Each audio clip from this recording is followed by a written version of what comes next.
नमस्कार मित्रों, SS computer ज्ञान में आपका फिर से स्वागत है। हम उसी कड़ी में कुछ और क्वेश्चन देखते हैं। तो देखिए, आज का पहला क्वेश्चन है, एमएस वर्ड 2010 में एक प्रकार का पैराग्राफ अलाइनमेंट है। तो कौन सा पैराग्राफ अलाइनमेंट है? तो यहाँ पे इसका आंसर होगा जस्टिफाई। कौन सा होगा? जस्टिफाई। जस्टिफाई यहाँ पे पैराग्राफ अलाइनमेंट है। तो देखिए, यहाँ पे इसके अलावा 3 और अलाइनमेंट होते हैं। तो वो कौन कौन से हैं? तो वो होते हैं, एक तो लेफ्ट अलाइनमेंट, एक होता है सेंटर अलाइनमेंट, एक होता है राइट अलाइनमेंट। जस्टिफाई अलाइनमेंट जो होता है वो दोनों किनारों से पैराग्राफ को सीधा करने का काम करता है। लेफ्ट अलाइनमेंट जो है वो लेफ्ट साइड के किनारे से सीधा रखेगा, और सेंटर वाला बीच में से सीधा रखेगा और दोनों किनारे से ऐसे होगा। और राइट वाला जो है वो राइट साइड से सीधा रखेगा, ऐसे ऐसे होगा। इसी प्रकार से इसकी शॉर्टकट की कंट्रोल के साथ में जे होगी, इसकी एल होगी, इसकी ई होगी और इसकी आर होगी। इसी प्रकार से इसमें और भी ऑप्शन दिए हुए हैं, इसके बारे में भी जानकारी प्राप्त करते हैं। तो देखिए, यहाँ पे पोर्ट्रेट पोर्ट्रेट क्या है? तो पोर्ट्रेट यहाँ पे ओरिएंटेशन है। क्या है? ओरिएंटेशन। ओरिएंटेशन कंप्यूटर अपने एमएस वर्ड में 2 प्रकार के होते हैं, एक तो पोर्ट्रेट ओरिएंटेशन और एक लैंडस्केप।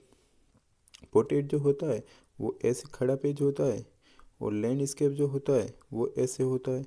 ये लैंडस्केप, जिसकी पोर्ट्रेट में हाइट ज़्यादा होती है और लैंडस्केप में विड्थ ज़्यादा रहती है। इसी प्रकार से एक दिया हुआ है इटैलिक।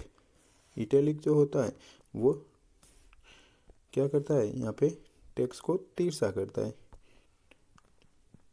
ऐसे तिरछा लिखने का कार्य करता है, जैसे बोल्ड होता है। इसी प्रकार से इटैलिक होता है। इसी प्रकार से यहाँ पे दिया हुआ हाइपरलिंक। हाइपरलिंक एक पेज के ऊपर दूसरे पेज को कनेक्ट करने के लिए, यानी कि एक लिंक का कार्य करता है। इसकी शॉर्टकट की है कंट्रोल के साथ में के। हाइपरलिंक की शॉर्टकट की क्या है? कंट्रोल के साथ में के। ये आरसीटी के एग्जाम में बहुत बार पूछा जाता है कि हाइपरलिंक की शॉर्टकट की क्या है? तो कंट्रोल के। देखो, यहाँ पे उसके साथ में इनके ऊपर जितने भी कार्ड वर्ड है उनकी की शॉर्टकट के साथ में देखते हैं। तो देखते हैं यहाँ पे कंट्रोल, जो इसके कंट्रोल के साथ में ये बटन जो दबाएंगे तो क्या क्या आएगा। तो देखते हैं, यहाँ पे कंट्रोल के साथ में एस बटन दबाएंगे तो यहाँ पे आएगा find and reflex. Find and reflex. Find and reflex का डायलॉग बॉक्स जो है किससे खुलेगा? कंट्रोल के साथ में एच से। इसी प्रकार से कंट्रोल के साथ में वाई दबाएंगे तो इससे खुलेगा रीडू का। इसी प्रकार से कंट्रोल के साथ में पी दबाएंगे तो यहाँ पे प्रिंट का खुलेगा। इसी प्रकार से ई दबाएंगे तो अभी हमने देखा था कि सेंटर अलाइनमेंट खुलेगा। कौन सा खुलेगा? Centre alignment. इसी प्रकार से एल दबाएंगे तो यहाँ पे खुलेगा, एल जब दबाएंगे तो लेफ्ट अलाइनमेंट खुलेगा। लेफ्ट अलाइनमेंट खुलेगा। इसी प्रकार से एक बीच में रह गया था आर है, ये राइट अलाइनमेंट है, ये लेफ्ट अलाइनमेंट है। और आई जो है इटैलिक का कार्य करता है। और जो एन है न्यू डॉक्यूमेंट के लिए, न्यू डॉक्यूमेंट के कंट्रोल के साथ में एन, और कंट्रोल के साथ में लास्ट जो बसा है के, ये हाइपरलिंक खुद का है। ठीक है, तो देखें, वापस देखते हैं इसको। कंट्रोल के साथ में एस दबाएंगे तो फाइंड एंड रिफ्लेक्स खुलेगा। कंट्रोल के साथ में वाई दबाएंगे तो रीडू खुलेगा। कंट्रोल के साथ में पी दबाएंगे तो प्रिंट खुलेगा। कंट्रोल के साथ में ई दबाएंगे तो सेंटर अलाइनमेंट खुलेगा। आर दबाएंगे तो राइट अलाइनमेंट खुलेगा। एल दबाएंगे तो लेफ्ट खुलेगा। आई दबाएंगे कंट्रोल के साथ में तो इटैलिक खुलेगा। एन दबाएंगे तो न्यू डॉक्यूमेंट खुलेगा। और के दबाएंगे तो यहाँ पे खुलेगा हाइपरलिंक। यानी एक हाइपरलिंक जोड़ पाएंगे। इसी प्रकार से नेक्स्ट क्वेश्चन की तरफ बढ़ते हैं। सेकंड क्वेश्चन दिया हुआ है MS word 2010 dot dot dot किसी की कुंजी कर्सर के बाईं ओर के अक्षर को मिटा देती है और डॉट डॉट डॉट कुंजी कर्सर के दाईं ओर अक्षर को मिटा देती है। अब देखो यहाँ पे कोई कौन सी की किस साइड डिलीट करती है उसके बारे में ये क्वेश्चन है। तो देखिए यहाँ पे एक जैसे यहाँ पे लिखा हुआ है कोई भी अपने कंप्यूटर जैसे, तो यहाँ पे जैसे कर्सर है, मानते हैं यहाँ पे जैसे अपना कर्सर यहाँ पे है, तो यहाँ पे कौन सी की दबाए तो यहाँ पे M की जो है वो डिलीट हो जाए, और ऐसा कौन सा की दबाए जाके P डिलीट हो जाए, इसके बारे में इस क्वेश्चन को पूछ रहा है। तो यहाँ पे ऐसे कौन सी की है जो दबाने से M डिलीट होगा, तो यहाँ पे ये अपने बाई साइड की जो है, बाई साइड की डिलीट करने के लिए बैक स्पेस का प्रयोग किया जाएगा। किसका? बैक स्पेस का। और जो P है वो दाई तरफ है, तो दाई तरफ डिलीट करने के लिए या हटाने के लिए D यानी कि डिलीट का यूज़ किया जाएगा, यानी कि ये। तो इसका आंसर होगा C, यानी कि यहाँ पे B से B कटेगा और D से D याद रखना है। याद रखने के लिए बाई तरफ बैक स्पेस, दाई तरफ डिलीट की। तो इसका आंसर है C। इसी प्रकार से हम आगे बढ़ते हैं, या फिर इसमें ऑप्शन को देख लेते हैं। तो यहाँ पे लिखा हुआ है सब स्क्रिप्ट। देखिए यहाँ पे सब स्क्रिप्ट क्या होता है, जैसे यहाँ पे लिखा होता है X2, ये तो होता है सब स्क्रिप्ट, और एक होता है X2, ये स्क्वायर में लिखा जाता है, ये अंडर रूट में लिखा हुआ है। यहाँ पे अंडर रूट में जो लिखा हुआ है यानी कि नीचे की साइड में लिखा हुआ है, ये तो होता है सब स्क्रिप्ट, और जो ऊपर की साइड में लिखा जाता है वो होता है सुपर स्क्रिप्ट। याद रखने के लिए हमको ऐसे याद रखना है कि यहाँ पे बी का गोला कहाँ पे बनता है, नीचे की साइड में, तो यहाँ पे नीचे होगा। और पी का गोला कहाँ पे बनता है, ऊपर, तो यहाँ पे इसकी ओर में जाएगा, है ना। तो इस प्रकार से भी याद रख सकते हो। इसी प्रकार से आगे दिया हुआ स्पेस। तो देखो यहाँ पे एक क्वेश्चन आता है कि कीबोर्ड के ऊपर सबसे बड़ी की कौन सी होती है। कीबोर्ड के ऊपर सबसे बड़ी की कौन सी होती है, स्पेस। एक और क्वेश्चन आता है कि कीबोर्ड के ऊपर सबसे ऊपर कौन सी की होती है, तो यहाँ पे एस्केप की होती है। कौन सी होती है, एस्केप। और सबसे अंत में कौन सी की होती है, तो कौन सी होगी, अपने एंटर की होगी। कौन सी होगी, एंटर की। तो इस प्रकार से थोड़ा सा जानकारी रखनी है अपने को कीबोर्ड के बारे में भी।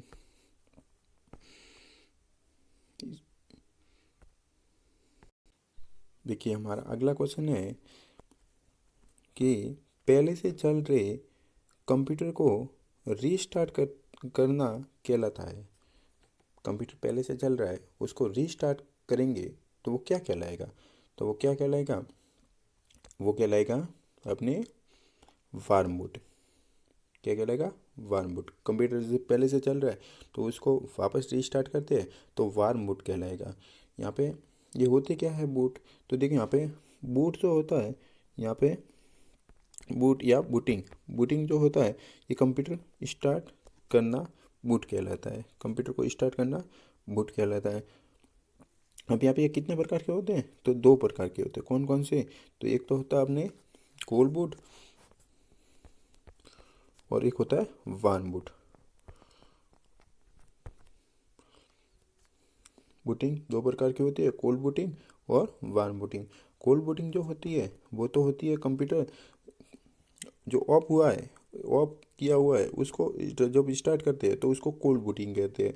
और कंप्यूटर अगर चल रहा है और कोई अपने प्रॉब्लम आ रही है या हैंग वगैरह हो रहा है तो इसके लिए हम वापस अगर रीस्टार्ट करते हैं तो उसको वार्म बूट कहते हैं। अगर पहले से बंद है और उसको चालू करना क्या कहलाता है, कोल्ड बूट। और ये घटनाक्रम कहाँ पे होती है, रोम के ऊपर, रोम इसमें सहायक होता है। अगला क्वेश्चन है हमारे, निम्न में से कौन ऑपरेटिंग सिस्टम का उदाहरण नहीं है। अब देखो यहाँ पे नहीं है इसमें बहुत कंफ्यूज रहते हैं, इसलिए यहाँ पे अगर ऐसा क्वेश्चन आता है तो इसके ऊपर गोला लगा दो ताकि आपको सुविधा रहे। क्या क्वेश्चन कर रहा है, निम्न में से कौन सा ऑपरेटिंग सिस्टम का उदाहरण नहीं है, तो कौन सा नहीं होगा। तो देखिए यहाँ पे हम देख लेते हैं कौन सा नहीं होगा। तो देखिए यहाँ पे इसके लिए यहाँ पे इसका आंसर होगा यहाँ पे सी, GPS। अब ये GPS क्या होता है, तो इसका फुल फॉर्म होती है global positioning system, global positioning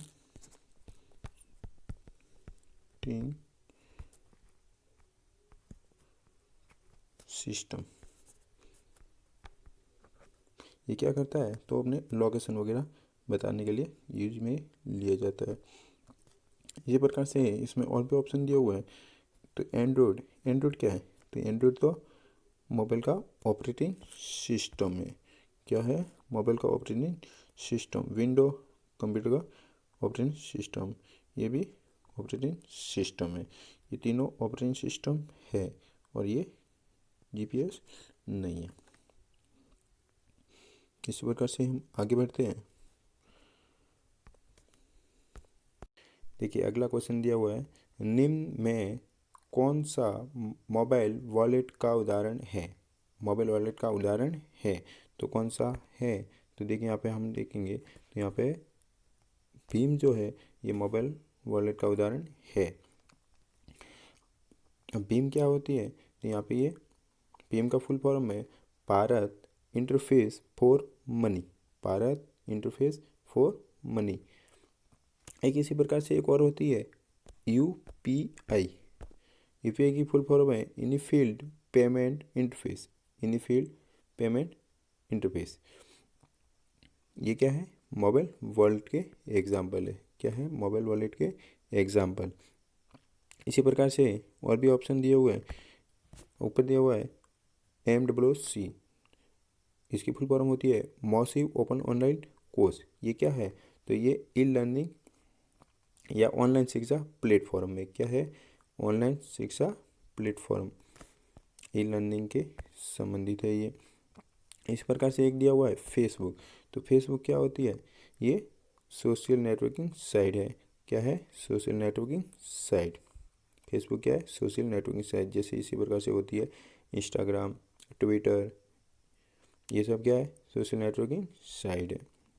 इसी प्रकार से एक दिया हुआ है फ्लिपकार्ट।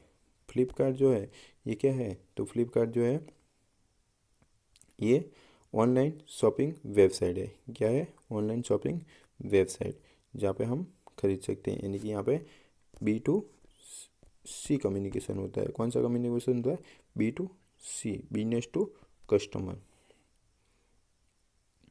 इसी प्रकार से और भी कम्युनिकेशन होती है B2B। कौन सा, B2B। B2B कम्युनिकेशन कौन सा होता है, बिजनेस टू बिजनेस। इसमें कौन सा एग्जाम्पल है इसका, alibaba.com या है amazonbusiness.com, ये इसके एग्जाम्पल है। इसी प्रकार से एक और होता है अपने C2C। ये कम्युनिकेशन जो होता है इसके अंदर होता है कस्टमर टू कस्टमर। जैसे अपने OLX क्या है, इसके अंदर एक कस्टमर दूसरे कस्टमर के साथ में डील करता है। इसी प्रकार से और भी एग्जांपल है, जैसे अपने हैं C2B। C2B क्या है, तो यहाँ पे कस्टमर टू बिजनेस, ऐसे कम्युनिकेशन जहाँ पे कस्टमर बिजनेसमैन के साथ में डील करता है।